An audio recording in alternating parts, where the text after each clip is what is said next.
Hello friends, welcome to Pandya நாட்டு சமையல். இன்னைக்கு நம்ம பார்க்க போற ரெசிபி என்னன்னு பார்த்தீங்கன்னா உளுந்த வடை எப்படி செய்யறதுங்கிறது தாங்க. ஈஸியாக செஞ்சிடலாம். இந்த வீடியோ பார்க்கறதுக்கு முன்னாடி சப்ஸ்கிரைப் பண்ணாதவங்க சப்ஸ்கிரைப் பண்ணிடுங்க. பக்கத்தில் இருக்க பெல் ஐக்கான் பட்டனே அமுக்கிடுங்க. அப்பதான் நான் போடுற வீடியோஸ் எல்லாம் நோட்டிஃபிகேஷன்ல நீங்க பார்க்க முடியும். நீங்க பார்க்கறது மட்டும் இல்லாம உங்க ஃப்ரெண்ட்ஸ் அண்ட் ரிலேஷனுக்கெல்லாம் ஷேர் பண்ணி விடுங்க, சப்ஸ்கிரைப் பண்ண சொல்லுங்க. இப்போ இதுக்கு தேவையான பொருட்கள் பார்க்கலாம் வாங்க. உளுந்தம்பருப்புங்க 200 கிராம் எடுத்துருக்கிறேன் நான். 2 பெரிய வெங்காயம் ரொம்ப பொடிசா கட் பண்ணி வச்சுக்கோங்க. 1 ஸ்பூன் மிளகு நான் ஒன்றும் பாதியமா தட்டி வச்சிருக்கிறேன். 2 பச்சை மிளகா, 1 துண்டு இஞ்சி, நீங்க துருவி கூட எடுத்துக்கலாம். நான் குட்டி குட்டியா கட் பண்ணி வச்சிருக்கிறேன். தேவையான அளவு உப்பு, கருவேப்பிலை, மல்லி இலை. உளுந்த வடை வந்து மொறுமொறுன்னு வர்றதுக்காக 2 ஸ்பூன் பச்சரிசி. நீங்க 100 உளுந்தம்பருப்பு எடுத்தீங்கன்னா 1 ஸ்பூன் போட்டுக்கோங்க. நான் 200 எடுத்திருக்கிறேன், அதனால 2 ஸ்பூன் பச்சரிசி மாவு எடுத்திருக்கிறேன். இப்போ எப்படி செய்யலாங்கிறத பார்க்கலாம். இப்போ இந்த உளுந்தம்பருப்பை வந்து ஊற வச்சுக்கோங்க. கிரைண்டர்ல அரைக்கிற மாதிரி இருந்தா ஒரு 20 நிமிஷம் ஊற வச்சா போதுங்க. மிக்சியில் அரைக்கிற மாதிரி இருந்தா ஒரு 2 மணி நேரம் ஊற வைங்க, அப்பதான் சாஃப்டா வரும். கிரைண்டர்ல அரைச்சிங்கன்னா 20 நிமிஷம் போதும். இதை ஊற வச்சு அரைச்சி எடுத்துக்கலாம். இப்போ நான் கிரைண்டர்ல தாங்க அரைச்சி எடுத்துருக்கிறேன். நீங்க எதுலனாலும் அரைச்சி எடுத்துக்கோங்க. இப்போ இதுல எல்லாத்தையும் மிக்ஸ் பண்ணிடலாம்.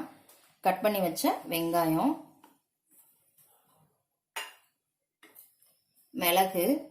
மிளகு வந்து ஒன்றும் பாதியமா தட்டி போடுங்க.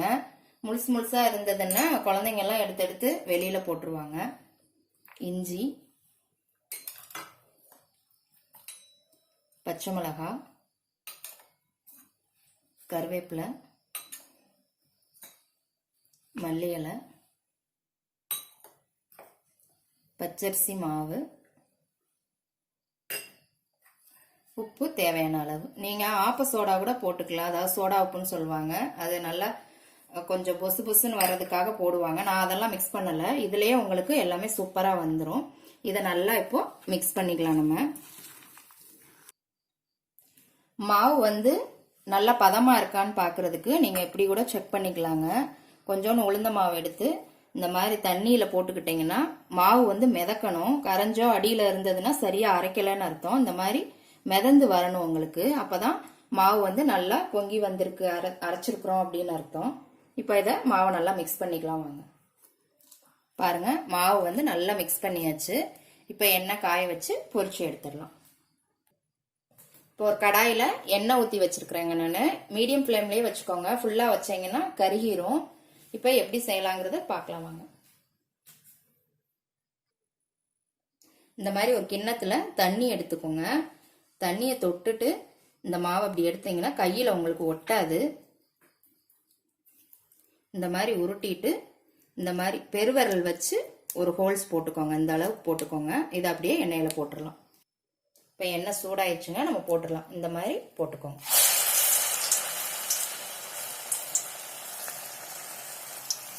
இந்த மாதிரி ஒரு சின்ன ஹோல் போட்டு அப்படியே போட்டுக்கலாம். பாருங்க, போட்டாச்சு. ஒரு 6 வடை பக்கம் போட்டிருக்கிறேன் நான். இதை நல்லா லேசா பரட்டி விடுங்க. ஃபுல்லா வைக்காதீங்க.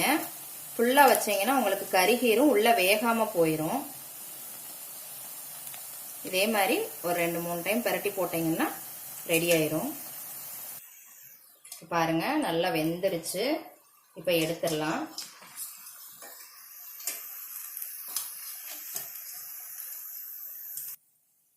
பாருங்க, சூப்பரா வந்திருக்கு, மொறு மொறுன்னு. வடை சூப்பரா வந்துருச்சு. பாருங்க எவ்வளவு மொறு மொறுன்னு சூப்பரா இருக்கு. பாருங்க, நல்லா சூப்பரா வந்துருச்சு வடை. செஞ்சு பாருங்க, கண்டிப்பா பிடிக்கும். எண்ணெயுமே குடிக்கலைங்க. எண்ணெய் குடிக்காம இருக்கிறதுக்கு வந்து நீங்க மாவு அரைச்ச உடனேயும் எண்ணெயில போட்டு எடுத்துருங்க. ரொம்ப நேரம் மாவை அரைச்சிட்டு வைக்காதீங்க, அது வந்து எண்ணெய் குடிக்க ஆரம்பிச்சிரும். இந்த மாதிரி செஞ்சு பாருங்க, சூப்பரா வரும். எப்படி இருக்குன்னு செஞ்சு பார்த்துட்டு கமெண்ட்ல போடுங்க. லைக் பண்ணுங்க, ஷேர் பண்ணுங்க, சப்ஸ்கிரைப் பண்ணுங்க. கூடவே பெல் ஐக்கான் பட்டனே அமுக்குங்க. வடை நான் 200 பருப்புக்கு ஒரு 20 வடை பக்கம் வந்திருக்குதுங்க. கொஞ்சம் பெருசா போட்டிருக்கிறேன். நீங்க அதுக்கு தகுந்த மாதிரி நீங்க போட்டுக்கோங்க. நாளைக்கு மறுபடியும் வேற ஒரு ரெசிபியோட சந்திக்கலாம். அன்போடு சமைத்து ஆனந்தமாய் உண்டு இன்பமாய் வாழுங்கள். வாழ்க வளமுடன்.